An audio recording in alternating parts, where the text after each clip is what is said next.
Hey, everybody. Happy Friday to you. My name is CJ Lemaster. I'm your host for the WLBT Digital News Desk update for this Friday, October 10th, 2025. I'm also lead investigative reporter here for WLBT, and we really appreciate you joining us on this Friday. We already have several of you in our Facebook live stream right now. We're also on YouTube as well, our OTT platforms. Thank you all for watching us on this Friday. Melissa Price saying hello, everyone. Happy Friday. Happy Friday to you too, Melissa. Hope you're having a good last day of the work week. If this is your last day, if you're working Monday through Friday, and I hope that you have some good plans this weekend, just to relax and everything. Britt, happy Friday. Happy Friday to you too. Hope that you're having a good one. And Ruthie Mitchell saying hello with a very cute picture of a dog there for her profile picture. Ruthie, hope you're doing well on this Friday as well. We got a couple of things to get to. First off, we've got some allegations against two former officers here in the metro area that we want to talk to you about. The first one involves a former Capitol Police officer accused of assaulting a handcuffed suspect following a traffic stop in 2022, is accused of doing the same thing a year later. This is new information. Jeffrey Walker is facing a charge of deprivation of civil rights. He's accused of slamming a handcuffed man's head into the hood of his car, and kicking him multiple times after the man had led officers on a chase in 2022. Well, prosecutors last week asked U.S. District Judge Henry Wingate to allow evidence showing Walker did the same thing after a traffic stop in 2023. Walker is also facing state charges in another case. A former Pearl police officer who was previously indicted for stealing thousands of dollars from a dying woman has been arrested again and is back behind bars. 30-year-old Christopher Taylor Lofton, there's his picture, was taken into custody by Capitol Police yesterday afternoon and charged with tampering with a witness. Now, we don't know anything more than that. We can tell you that Lofton was indicted back in July, accused of stealing $25,000 from Jackie Kelly, a woman who had collapsed unexpectedly in the summer of last year. The family realized the cash was missing after first responders, including Lofton, had left her home. He is currently being held in the Rankin County Jail. And again, we don't know what this latest charge, it's assumed that this is probably having something to do with the charge in which he's indicted, but we don't know. We've reached out to Capitol Police. We've reached out to the DPS spokesperson, Bailey Martin, and what she's told us is basically what we know at this point, that he's been arrested. The charge that the Mississippi Bureau of Investigation is looking into this, and that's all we know at this point. We hope to get more information, but we're going to stay on this story. The state of Mississippi is firing back. A little more than a week after Charles Crawford filed an emergency petition to block his execution. You know, we told you about this earlier in the week. 30-year-old Christopher Taylor Lofton was, no, excuse me, I'm sorry, I'm reading the other story. The state has refuted Crawford's claims, Charles Crawford, saying he has refused the process he was due and that his punishment is just. This is video we're showing you from a protest protesting the man's execution. Now, the state is arguing that Crawford's execution is constitutional and claims Crawford brought the claim up only in a last-ditch effort to block his execution, and it came years after the case he cites was handed down. Crawford was convicted 3 decades ago for raping and killing a college student in North Mississippi. His execution is set for next Wednesday. Fears are growing in the Hispanic community of Memphis as a federal task force continues to make arrests there to combat crime in the city. An immigration attorney at an organization called Latino Memphis says that people in the Hispanic and Latino communities are afraid to leave their homes, go to work, or even visit their doctors. She says her agency is hearing about 90% of patients are not going to their follow-up appointments. It's been more than a week since operations began for this Memphis Safe Task Force, with more than 500 arrests thus far. People are afraid to leave their homes. There are reports of people who are so afraid to go get groceries, like they're not leaving. So then they're literally feeding their babies like sugar water.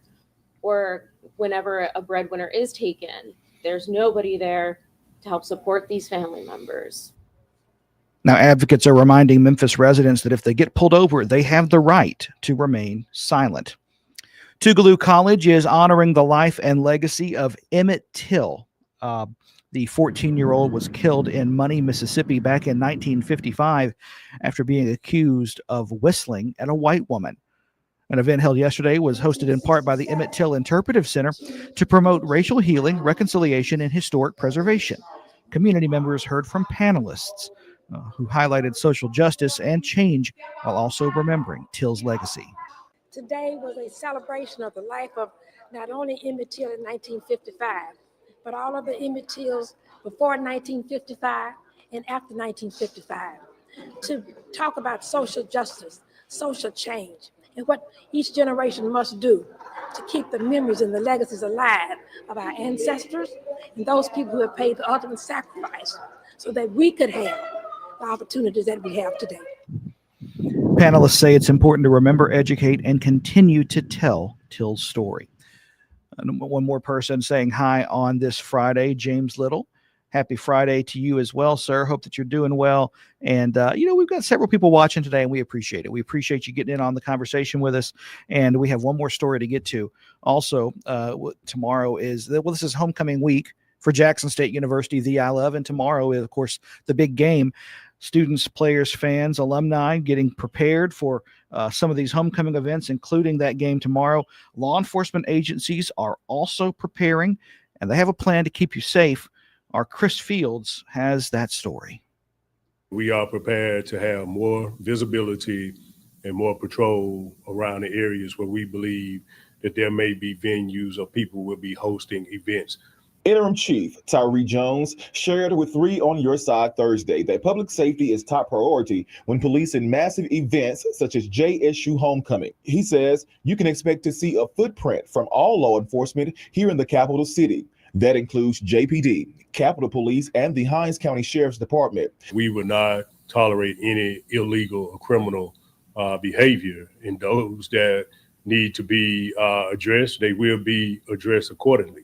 That's why we said we want people to be responsible. Jones says there will be a heavy police presence at every corner and throughout the JSU parade. Now, that also goes for game day at the Vet as well. There will also be burglary suppression in and around parking lots near the stadium to ensure fans and visitors' vehicles are protected. And we've also communicated with Capitol Police regarding those areas where we believe there may need to be more high visibility around the stadium grounds on the outside of the stadium.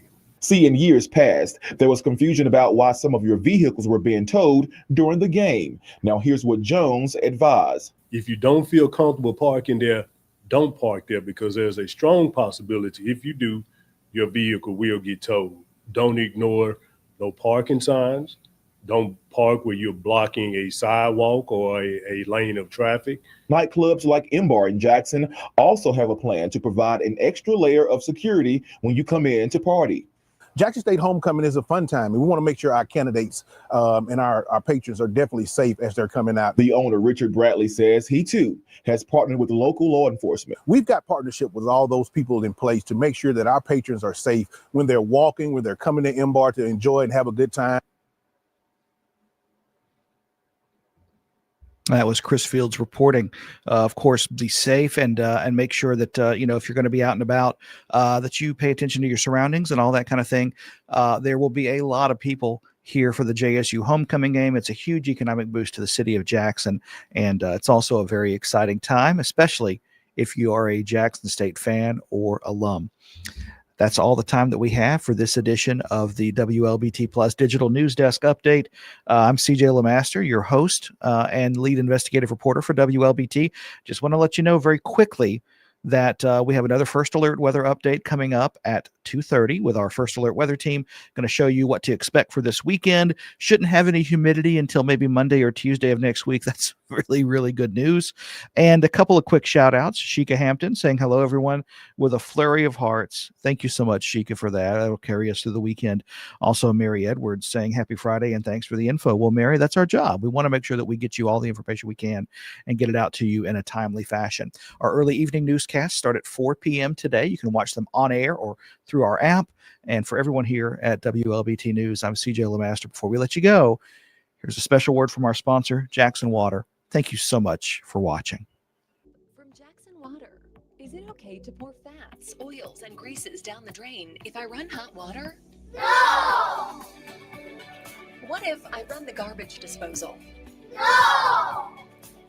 How about if I use dish soap at the same time? No! Instead, hang on to a few containers to store and toss old cooking fat and grease once you're done. Jackson Water. Water for all the time.